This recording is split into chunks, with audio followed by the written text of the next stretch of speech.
Indian ക്രിക്കറ്റുമായി ബന്ധപ്പെട്ട് രണ്ട് പുതിയ വാർത്തകളാണ് ഇന്ന് പുറത്തു വന്നിട്ടുള്ളത്. അതിൽ ഒന്ന് പ്രധാനപ്പെട്ട കാര്യം എന്നുള്ളത് ഇന്ത്യൻ ടെസ്റ്റ് ക്രിക്കറ്റ് ടീമിന്റെ പുതിയ ക്യാപ്റ്റനെ തെരഞ്ഞെടുക്കാനുള്ള ആലോചനകൾ നടക്കുന്നു എന്നുള്ളതാണ്. എന്നാൽ നിലവിൽ രോഹിത് ശർമ്മയാണ് ഇന്ത്യയുടെ ക്യാപ്റ്റനായി ഉള്ളത്. വൈസ് ക്യാപ്റ്റനായി ജസ്പ്രീത് ബുംറയാണ് നിലവിൽ ഇന്ത്യൻ ടെസ്റ്റ് ടീമിനെ നയിക്കുന്നുള്ളത്. എന്നാൽ ബോർഡർ ഗവാസ്കർ ട്രോഫിയിലുള്ള വലിയ പരാജയം രോഹിത് ശർമ്മയെ മാറ്റി പുതിയ ആളെ കൊണ്ടുവരാനുള്ള സമയമായോ എന്ന് ഇന്ത്യൻ ക്രിക്കറ്റ് നേതൃത്വത്തെ സംബന്ധിച്ചിടത്തോളം അല്ലെങ്കിൽ ഇന്ത്യൻ സെലക്ഷൻ കമ്മിറ്റിയെ സംബന്ധിച്ചിടത്തോളം പ്രധാനപ്പെട്ട കാര്യമാണ്. കാരണം രോഹിത് ശർമ്മയുടെ നേതൃത്വത്തിലുള്ള ടീം വലിയ പരാജയം ഏറ്റുവാങ്ങുന്നു. പകരം അവസാന മത്സരം നയിച്ചത് ജസ്പ്രീത് ബുംറയാണ്.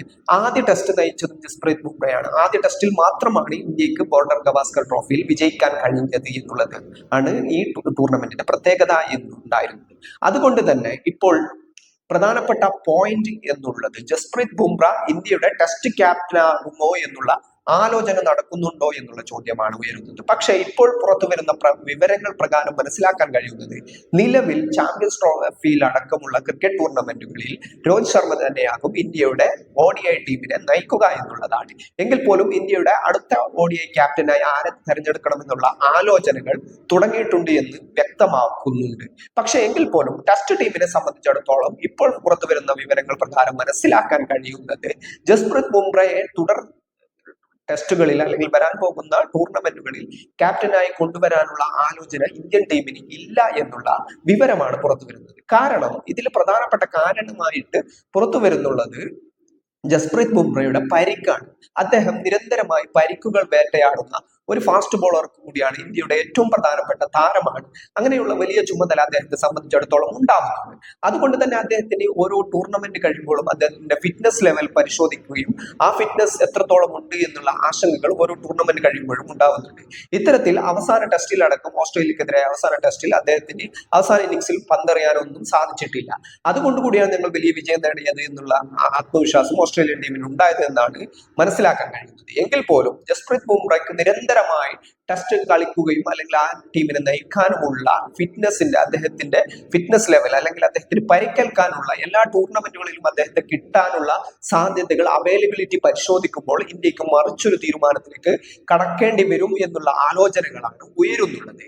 എങ്കിൽ പോലും നിലവിൽ ടെസ്റ്റ് ടീമിന്റെ വൈസ് ക്യാപ്റ്റനായിക്കൊണ്ട് ഋഷഭ് പന്തിനെയോ ജയ്സ്വാളിനെയോ തെരഞ്ഞെടുക്കുമെന്നുള്ള വിവരങ്ങളാണ് പുറത്തു വരുന്നത്. ഇതിൽ ജയ്സ്വാളിനുള്ള സാധ്യത വളരെ കുറവാണ്. കാരണം അദ്ദേഹം ഒരു പുതുമുഖ ടെസ്റ്റ് താരമാണ്. അതുകൊണ്ട് തന്നെ ജയ്സ്വാളിനെ വൈസ് ക്യാപ്റ്റനാക്കാനുള്ള സാധ്യതകൾ വിരളമാണ്. പക്ഷേ നിലവിൽ ഇന്ത്യൻ ടീമിന്റെ സാധ്യതകൾ വെച്ച് നോക്കുമ്പോൾ ഋഷഭ് പന്തിനെ വൈസ് ക്യാപ്റ്റനായി കൊണ്ടുവന്നുകൊണ്ട് വരാൻ പോകുന്ന സീരീസുകളിൽ അദ്ദേഹത്തെ വൈസ് ക്യാപ്റ്റനായി നിലനിർത്തിക്കൊണ്ട് പിന്നീട് ക്യാപ്റ്റൻസി സ്ഥാനത്തേക്ക് കൊണ്ടുവരാനുള്ള ആലോചനകളാണ് നടക്കുന്നത് എന്നതാണ് ഇത് വ്യക്തമാക്കുന്നുള്ളത്. കൃത്യമായിട്ട് രോഹിത് ശർമ്മ എന്ന ക്യാപ്റ്റന്റെ കീഴിൽ നിലവിൽ ഇന്ത്യൻ ടീം മുമ്പോട്ട് പോകുമ്പോഴും ജസ്പ്രീത് ബുംറയുടെ ഈ ഫിറ്റ്നസിന്റെയും അദ്ദേഹത്തിന്റെ പരിക്കിന്റെയും ആശങ്കകൾ നിലനിൽക്കുന്ന സാഹചര്യത്തിൽ കൂടിയാണ് ഒരു ടീം മറിച്ചൊരു ആലോചനകളിലേക്ക് കടക്കുന്നത് എന്നതാണ് വ്യക്തമാക്കുന്നുള്ളത്. അതുപോലെ തന്നെ മറ്റൊരു പ്രധാനപ്പെട്ട വാർത്ത എന്നുള്ളത് അതുകൊണ്ട് തന്നെ ജയ്സ്വാളിനോ അല്ലെങ്കിൽ ഋഷഭ് പന്തിനെ വൈസ് ക്യാപ്റ്റൻ ആക്കിക്കൊണ്ട് തുടർ ടൂർണമെന്റുകളിൽ അദ്ദേഹത്തിന്റെ കീഴിലുള്ള രോഹിത് ശർമ്മയ്ക്ക് കീഴിൽ കൃത്യമായിട്ട് ഋഷഭ് പന്തിനെ വൈസ് ക്യാപ്റ്റൻ ആക്കുകയും അദ്ദേഹം തുടർന്നുള്ള ടൂർണമെന്റുകളിൽ ടീമിനെ മുമ്പോട്ട് നയിക്കാനുള്ള അനുഭവ സമ്പത്ത് നേടിയെടുക്കുക എന്നുള്ള ഉദ്ദേശം കൂടിയാണ് സെലക്ടർമാരെ സംബന്ധിച്ചിടത്തോളം നിലവിൽ ഉള്ളത് എന്നതാണ് ഇത് വ്യക്തമാക്കുന്നുള്ളത്. ODI ടീമിനെ സംബന്ധിച്ചിടത്തോളം പറയുകയാണെങ്കിൽ ODI ടീമിന് പുതിയൊരു ക്യാപ്റ്റനെ ഉണ്ടാക്കുന്നത് വരെയുള്ള കാലയളവാണ് ഇപ്പോൾ രോഹിത് ശർമ്മയ്ക്ക് നൽകിയിരിക്കുന്നത്. അഥവാ വരാൻ പോകുന്ന ചാമ്പ്യൻസ് ട്രോഫിയിൽ രോഹിത് ശർമ്മയ്ക്ക് കീഴിൽ തന്നെയാകും ഇന്ത്യൻ ടീം കളിക്കുക. അതിനുശേഷം ഇന്ത്യൻ ക്രിക്കറ്റിന്റെ ODI ടീമിന്റെ ക്യാപ്റ്റനും ഭാവി ക്യാപ്റ്റനും ആരാകും എന്നുള്ള കാര്യത്തിൽ ഒരു തീരുമാനത്തിൽ എത്തുന്നത് വരെ രോഹിത് ശർമ്മയെ തന്നെ നിലവിൽ ക്യാപ്റ്റനാക്കാനുള്ള സാധ്യത വരുന്ന സീസണിൽ ഇന്ത്യക്ക് ODI മത്സരങ്ങൾ കുറവാണ്. അതുകൊണ്ട് തന്നെ ടെസ്റ്റിനാണ് ഇന്ത്യൻ ടീമിന്റെ അടുത്ത ക്യാപ്റ്റൻ ആരാവും എന്നുള്ള ചർച്ച പ്രധാനമായിട്ടും ഉയർന്നു വന്നുകൊണ്ടിരിക്കുന്നത് എന്നാണ്. എന്നാൽ ഇംഗ്ലണ്ടിനെതിരെയായ T20യിൽ സൂര്യകുമാർ യാദവ് തന്നെ ഇന്ത്യൻ ടീമിനെ നയിക്കുകയും പുതുമുഖങ്ങൾ അടങ്ങിയ ഇതുവരെ നിലവിൽ T20 മത്സരങ്ങൾ കളിക്കുന്ന താരങ്ങൾ തന്നെയാണ് ആ ടൂർണമെന്റിൽ കളിക്കുന്നത്.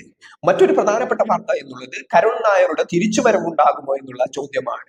കാരണം കഴിഞ്ഞ വിജയ് ഹസാര ട്രോഫി ടൂർണമെന്റിൽ വിദർഭയ്ക്ക് വേണ്ടി കളിക്കാൻ ഇറങ്ങിയ കരുൺ നായർ വലിയ ഇന്നിങ്സുകൾ കഴിക്കുകയും 5 സെഞ്ചുറികളാണ് 6 ഇന്നിങ്സുകളിൽ അദ്ദേഹം അടിച്ചിട്ടുള്ളത്.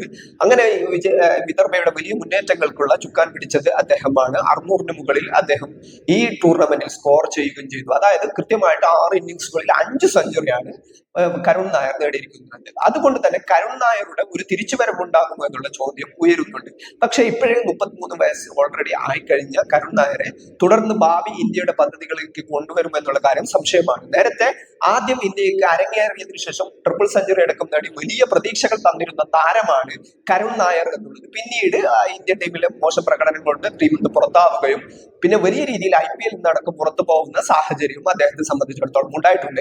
പക്ഷെ അദ്ദേഹത്തിന് വലിയൊരു തിരിച്ചുവരവാണ് ഇപ്പോൾ വിജയ് ഹസാരെ ട്രോഫിയിൽ നടത്തിയിരിക്കുന്നത്. 6 മത്സരങ്ങളിൽ നിന്നും 5 സെഞ്ചുറി നേടുക എന്നുള്ളത് വളരെ പ്രധാനപ്പെട്ട കാര്യമാണ്. അതുകൊണ്ട് തന്നെ കരുൺ നായരുടെ തിരിച്ചുവരവിനെ പറ്റിയുള്ള ചോദ്യങ്ങൾ ഉയരുമ്പോഴും ഇതിനുള്ള സാധ്യതകൾ വിരളമാണ് എന്ന് തന്നെ നമുക്ക് പറയേണ്ടി വരും. ഇങ്ങനെയൊക്കെയാണ് ഏറ്റവും പുതിയ ഇന്ത്യൻ ക്രിക്കറ്റിനെ സംബന്ധിച്ചിട്ടുള്ള വാർത്തകൾ എന്നുള്ളത്. ഏതായാലും ടെസ്റ്റ് ടീമിലേക്ക് സ്വാഭാവികമായിട്ടും ജസ്പ്രീത് ബുംറ ക്യാപ്റ്റൻസി സ്ഥാനത്തേക്ക് വരുമോ എന്നുള്ള ചോദ്യങ്ങൾക്ക് പകരം ഋഷഭ് പന്ത് എന്ന പുതിയ ഒരു ക്യാപ്റ്റന് കീഴിൽ വരും കാലങ്ങളിൽ ഇന്ത്യ ടെസ്റ്റ് മത്സരം കളിക്കുമെന്നുള്ള ചോദ്യങ്ങൾ ആണ് ഇപ്പോൾ ഉയരുന്നുള്ളത്.